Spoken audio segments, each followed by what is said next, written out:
अब महादेव पर मेरी दृष्टि का समय समाप्त होते ही मैं अपनी दृष्टि श्री कृष्ण पर डालूंगा। महाराज की जय हो। युवराज कहीं वन में लुप्त हो गए हैं। क्या? ये कैसा अनर्थ है? मैं आपको आशीर्वाद देता हूँ कि आपका पुत्र जो भी कार्य करना चाहे उसमें सफलता प्राप्त करे। तथास्तु। कहीं उस तपस्वी ने हमारे पुत्र को आशीर्वाद के स्थान पर श्राप तो नहीं दे दिया, जिसके परिणाम स्वरूप हमारा पुत्र वन में लुप्त हो गया? सैनिकों, तत्काल जाके उस तपस्वी को ढूंढकर लेकर आओ। ये शनिदेव ने तो भगा भगा कर थका दिया मुझे। ये स्थान कुछ क्षण आराम करने के लिए उचित प्रतीत होता है और भूख भी लगाई है। दक्षिणा में मिले तरबूज खाने का समय यही। बंदी बना लो इसे। इसने महाराज के साथ छल किया है। कौन हो तुम लोग? मेरी तरफ भाला क्यों ताना हुआ तुम लोगों ने? हम काशी नरेश की आज्ञा का पालन कर रहे हैं। अरे काशी नरेश मुझे बंदी क्यों बनाएंगे? उन्हें तो मैंने आशीर्वाद दिया था। ये तो महाराज के समक्ष चलकर ही ज्ञात होगा। चलिए महाराज के समक्ष। अरे विचित्र बात है भाई, मैं उनसे चल के क्यों पूछूं? मैंने उन्हें आशीर्वाद दिया है, मुझे कहीं जाने की आवश्यकता नहीं है। रही बात मुझे बंदी बनाने की, तो ये इतना सरल नहीं है बंधु। मुझे बंदी नहीं बना पाओगे। इतना अभिमान ठीक नहीं है। क्या आप अपने आप को देवता समझते हैं तो यूं ही अंतर्ध्यान हो जाएंगे। सैनिकों, बंदी बना लो इसे। अरे रुको सैनिकों रुको। देखो भाई, तुमने दो बातें कही और दोनों ही सत्य है। पहली ये कि अहंकार नहीं करना चाहिए, और दूसरी बात, क्या मैं स्वयं को देवता समझता हूं? अब चलो तुम्हें तो बता ही देता हूं, मैं देव नहीं, महादेव।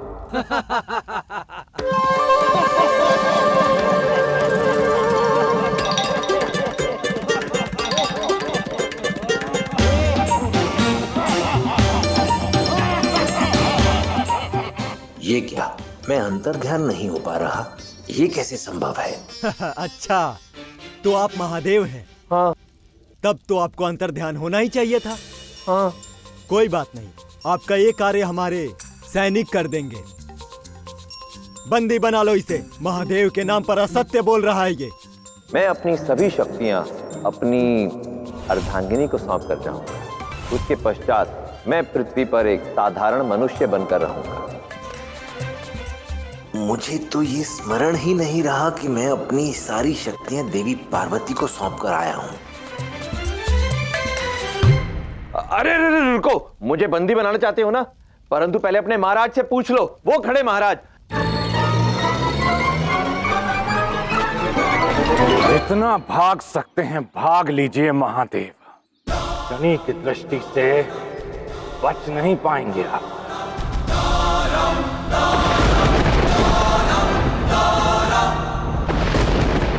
शनिदेव ने अपनी वक्र दृष्टि महादेव पर डाल दी है, पर अब भी महादेव मेरी सहायता करने में लगे हैं। हे नारायण, ये सैनिक तो मेरे पीछे ही पड़ गए। वो महादेव है, वो स्वयं इतने शक्तिशाली है, उन्हें किसी से भागने की क्या आवश्यकता है? शनिदेव की वक्र दृष्टि से महादेव भी नहीं बच सकते। हे नारायण, ये सैनिक तो मेरे प्राण लेकर छोड़ेंगे, परंतु ये मेरे पीछे क्यों पड़े हो? वो रहा, पकड़ो उसे, इस बार भागने ना पाए। प्रतीत होता है ये शनि की वक्र दृष्टि का प्रभाव। भागना पड़ेगा। किंतु शनिदेव को भी तो स्वयं महादेव से ही शक्ति प्राप्त हुई है ना? और शनिदेव को महादेव से ही आशीर्वाद भी प्राप्त हुआ है कि शनिदेव की शक्ति के प्रभाव के समक्ष त्रिदेव की शक्ति भी नहीं टिक सकती।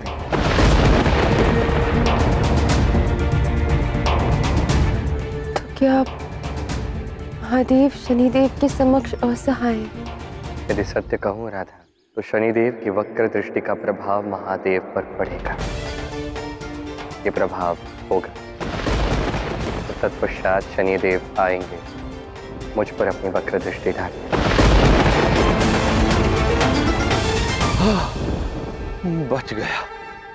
अब वो कहां से ढूंढेंगे मुझे? परंतु ये सैनिक मेरे पीछे क्यों पड़े हैं? अवश्य ही श्री कृष्ण ने कोई माया रची है, अन्यथा इनमें इतना सामर्थ्य कहां के मुझे ढूंढ लेते।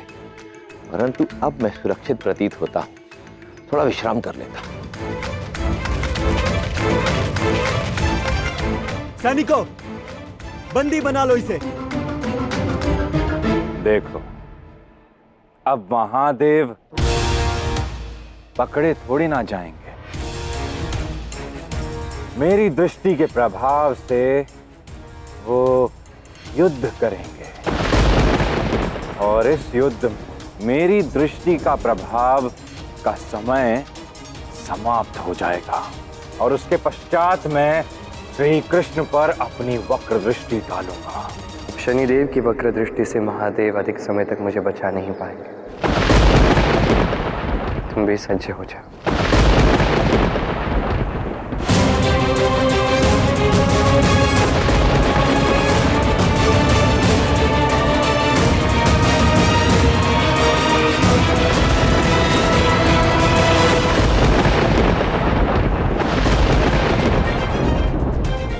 ये महादेव क्या कर रहे हैं? क्या हुआ कृष्ण? अच्छा भाइयों, बना लो बंदी।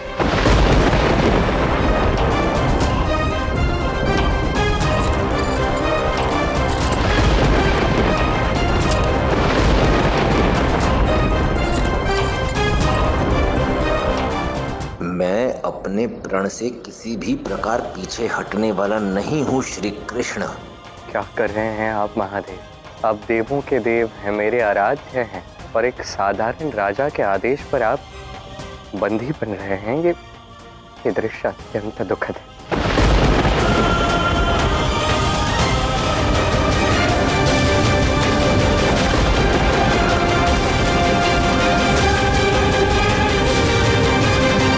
साधु के भेष में पाखंडी मनुष्य हो आप।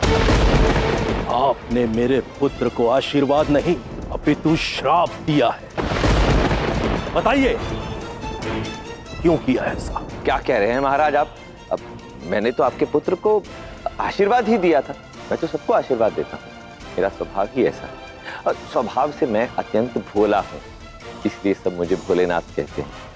हुआ क्या है मुझे विस्तार पूर्वक बताइए।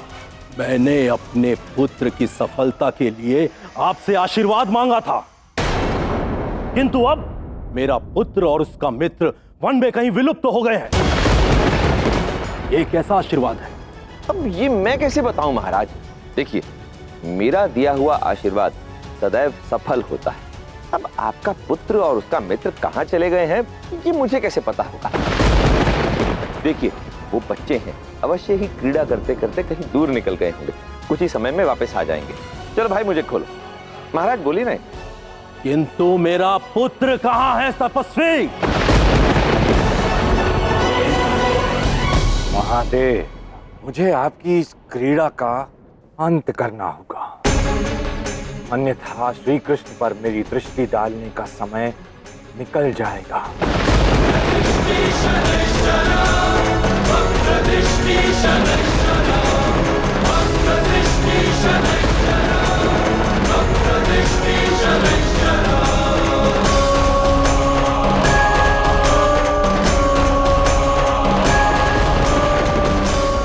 शनिदेव अपना धैर्य खो चुके हैं राधा, अत्याधिक क्रोधित हो चुके हैं, और क्रोध में सर्वप्रथम विवेक की बलि चढ़ती है। नहीं, अब कुछ भी करके मुझे महादेव को इस संकट से निकालना ही होगा। हाँ कृष्ण, मैं भी अवश्य ही तुम्हारे और महादेव के लिए प्रार्थना करूंगी। शनिदेव की वक्र दृष्टि पर अवश्य ही महादेव की प्रेम की दृष्टि विजय होगी।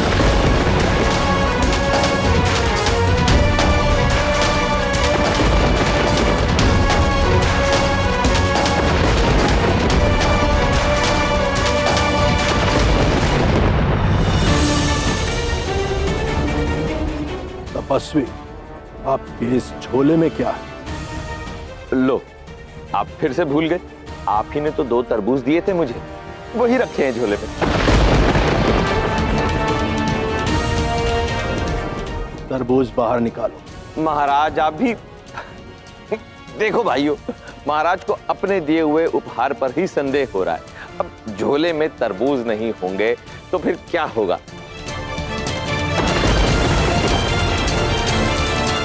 ये देखिए,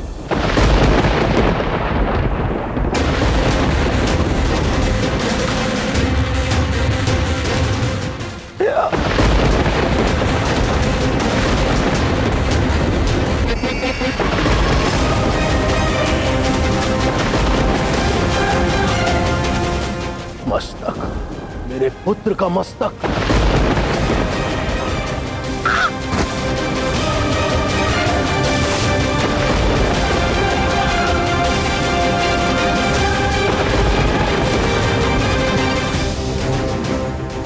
पाखंडी तपस्वी, तुमने मेरे पुत्र और उसके मित्र की हत्या कर दी।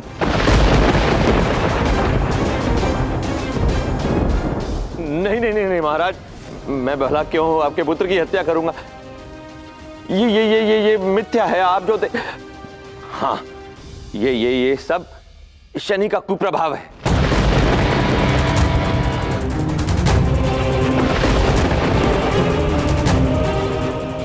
अब ये शनि कौन है? शनि?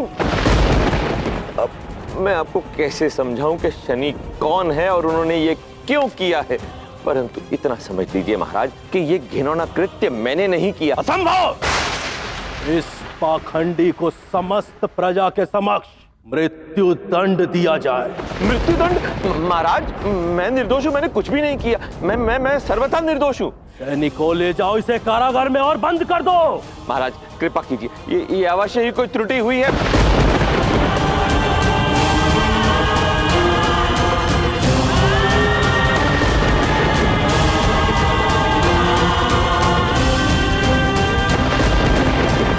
बहन गौरी, कृपा करके यहाँ पधारिए, मुझे आपकी आवश्यकता है।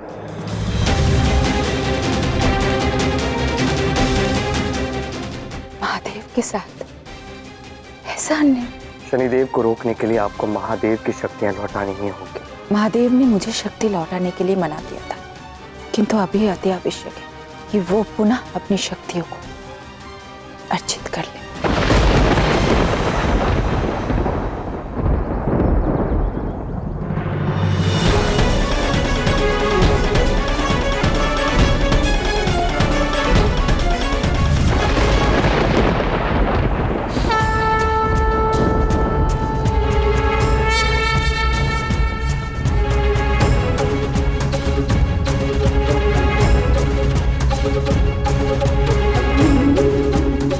प्रणाम महादेव।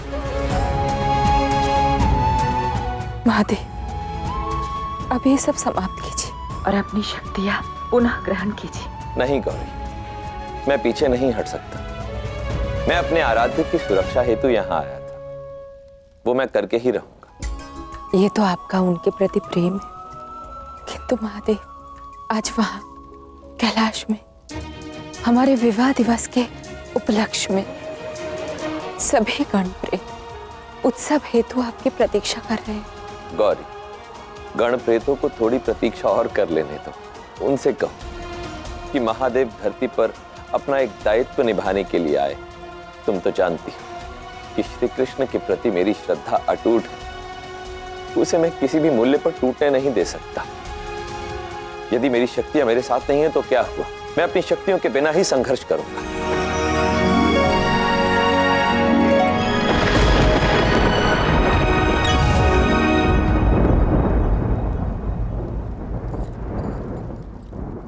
अब मेरी प्रतीक्षा समाप्त हुई, समय आ गया है।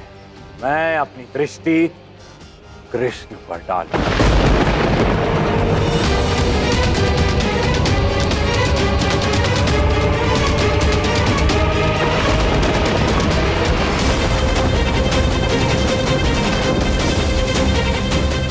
शनिदेव,